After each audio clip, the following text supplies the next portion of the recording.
Hey, we are Dave and Jayne from Ezyspray Concrete Resurfacing in Bundaberg. We've been doing epoxy floors for 20 odd years, but we've been using epoxy products for 9 years. The system is the best for us because it has everything we need for every job we do. We are at Jackwitz Farms, family farms at Clarendon, Lowood, where the project is basically, they've got so many cold rooms, packing areas. For now, we've just done one big packing shed and one cold room. The system is a matrix system, which is 4 mil sand coat.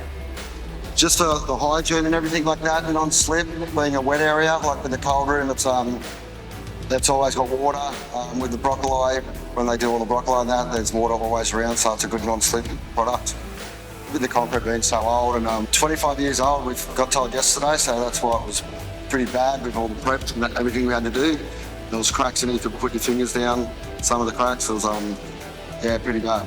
About 7 hours on a Sunday to grind it.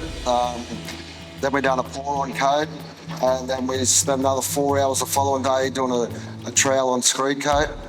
That was just in the packing shed, and then the following day, a couple of hours doing the cold room.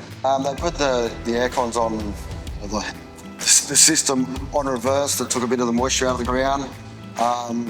Then they actually turned the compressors up to as high as they could go. And yeah, it's just a matter of it was a 2-day drying time. And then the moisture hardeners come into effect as well. The cold rooms have been turned off for 3 weeks, so it's still had a bit of moisture in it. But it's mainly from the outside because it's always wet outside as well from being hosed and stuff like that.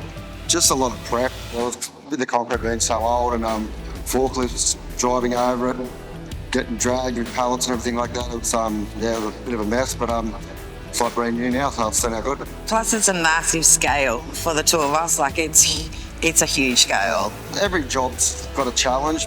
This one definitely was one of the hard ones, but every job has a challenge. And that's what's good about it. We just got to use the right product and can definitely make it work.